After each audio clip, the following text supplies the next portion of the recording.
Okay, kids, today's lesson is a more in-depth look at perspectives and how focal lengths adjust or how focal lengths affect your picture and your viewing angle. And so I did a lesson to this very similar using the iPhone, and I talked about how you can change your position and how zooming in and using certain focal lengths can give you certain looks to your photos. This is very, very similar to that, but this is using a real camera and real lenses. So I'm actually using prime lenses on my Nikon Z6 camera, and so I'm showing you my EVF. So I'm recording my viewfinder, so you can see exactly what I'm doing, how I'm framing, and all of that nature. And I'm doing comparisons, so you can see the difference between focal lengths. So yeah, this is a much more in-depth look at the perspectives lesson that I taught a while back. And yeah, if you have like a real camera with some real lenses, hopefully this will help you, see how the lenses affect your focal length. I talked about the focal lengths in this video that I'm using, like the 50 to 35 and 85. But if you have a crop sensor camera, like a Canon Rebel or a Sony A6000 or something like a smaller crop sensor camera, I also put the effective focal length. So let's say you have like a Canon T2i or Canon T7i, and you have a 50mm lens. I put what that focal length would be on the video. So the 50mm would be kind of more closer to like a 75. And so with the 50 I'm shooting with, you want more like a 35mm lens. Basically, you'll see all of that stuff in the video. Anyways, hope you guys enjoyed the lesson, and yeah, peace out.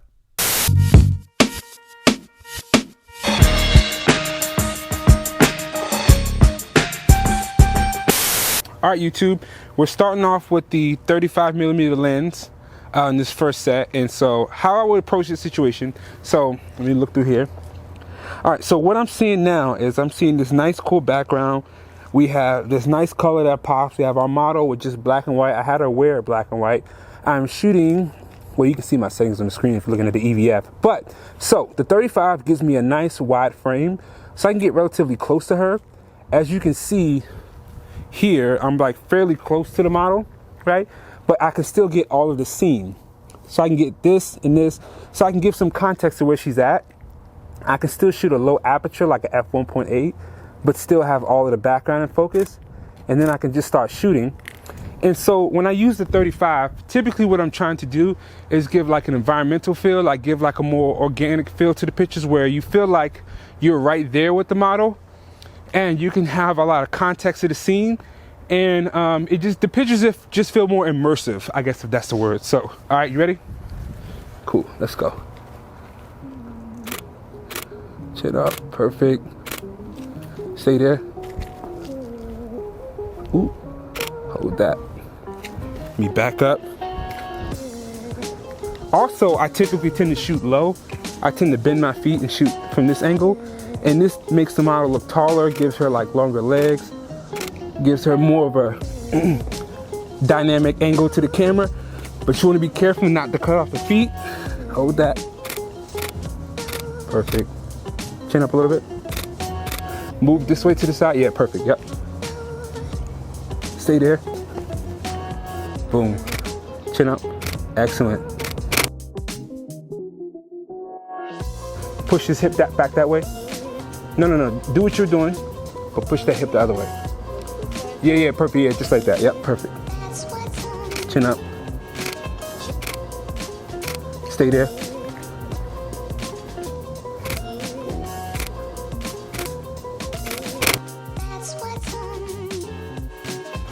Now, when I shoot vertical, I try to be careful about my crops.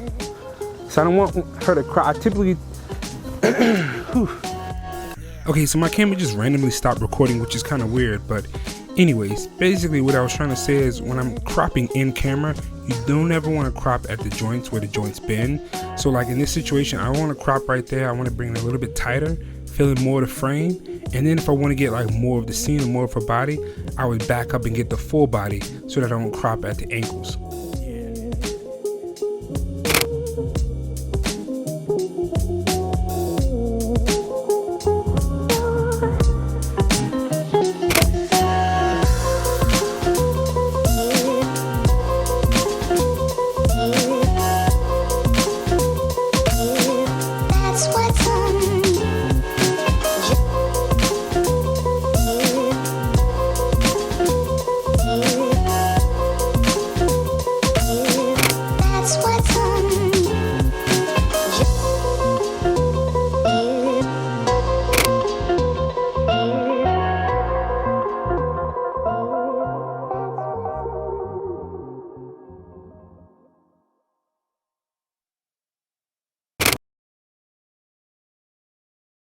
Okay, so now I switch to the 50, and now for the 50, I like to give like the feel of the 35, but with a little bit more compression, a little bit more flattering angle view. So with the 50, basically I'm trying to kind of do the same thing I do with the 35mm lens, but just a little bit tighter, not as much distortion, and again, it's like a happy medium. So let me show you. So go ahead. Perfect. Excellent. Chin up a little bit. Perfect. Hold that. Chin up. Getting closer.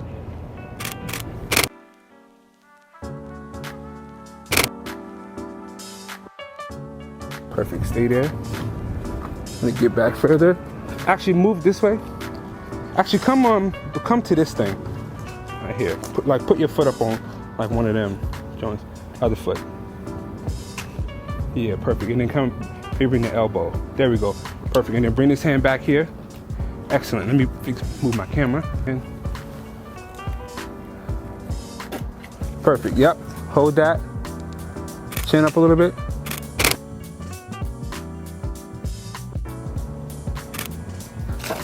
Stay there. Let me back up a little bit.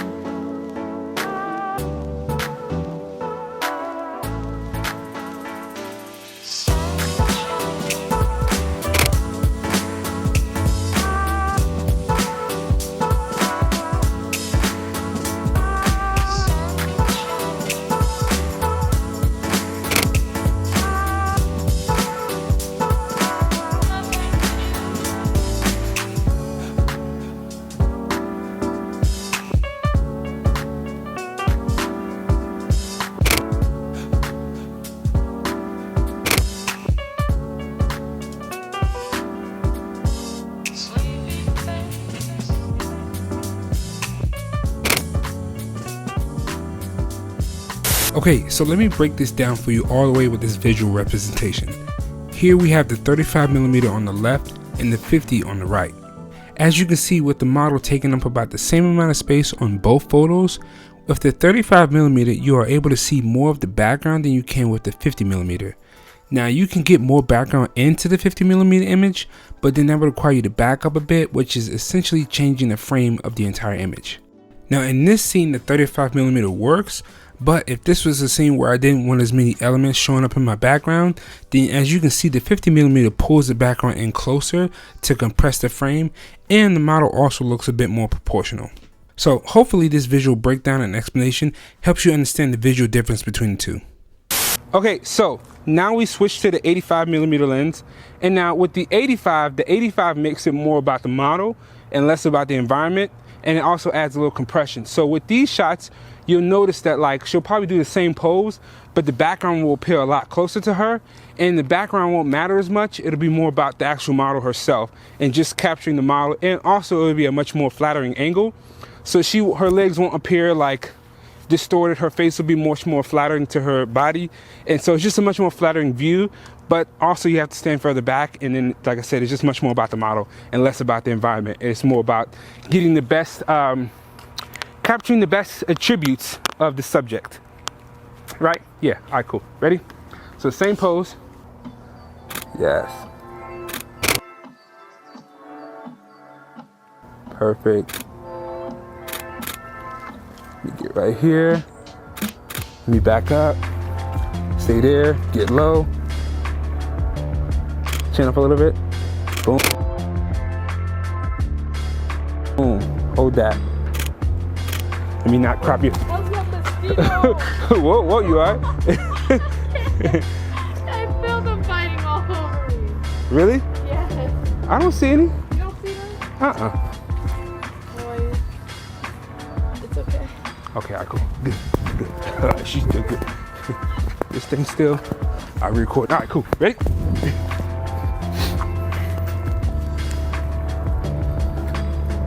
Boom. Hold that. Yes. Excellent. Oh, this is the whole move right here. Stay there. sideways. Boom. Hold that. Yep. Chin up a little bit.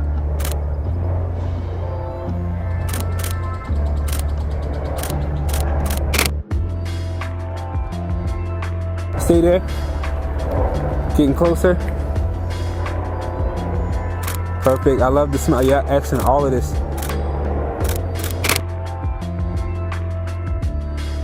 Stay there. Perfect.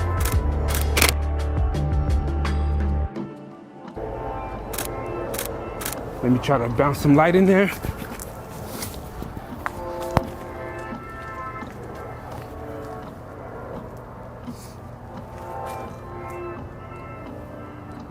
Perfect. Chin up a little bit.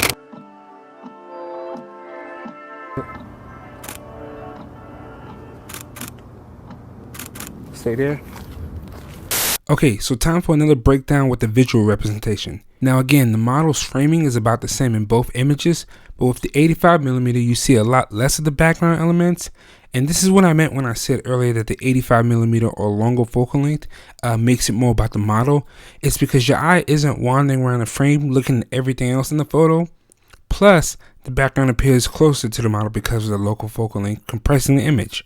Now, of course, you can back up to get more of the scene, but that also puts you further away from the model, so you have the space to back up.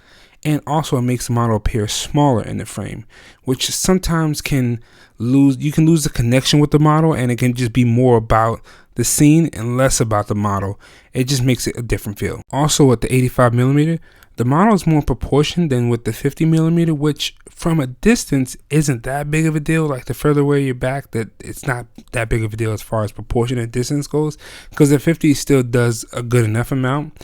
But when you get closer into headshot territory with the head and shoulders frame, the less distortion, the better. So the longer the lens, the more flatter the angle is going to be when you're like closer getting headshots. So that's why I said the 85 is about the better attributes when I said earlier. Yep, perfect.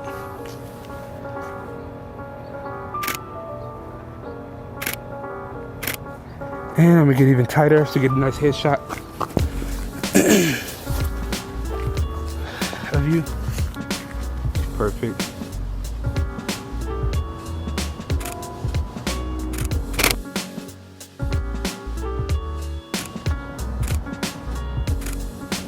And side smile.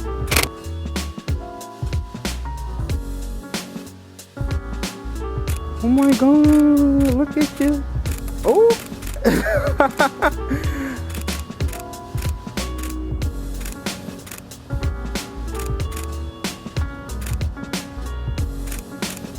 You got it. You killed it. So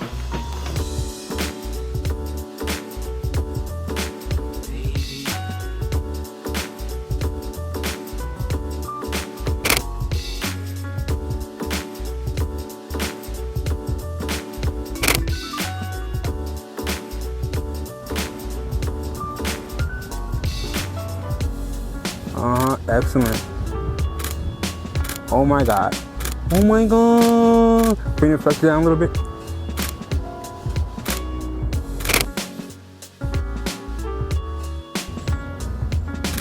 Oh my God, this is excellent.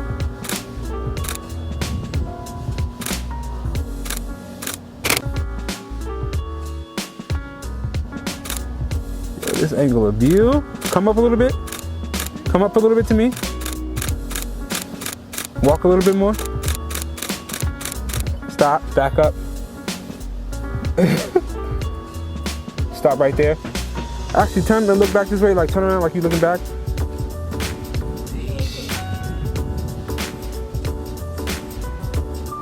Nah, that ain't gonna work. Nah, that ain't the move. The light this way. Okay, come over here and then we done. I swear to God, we done after this, over here in this spot.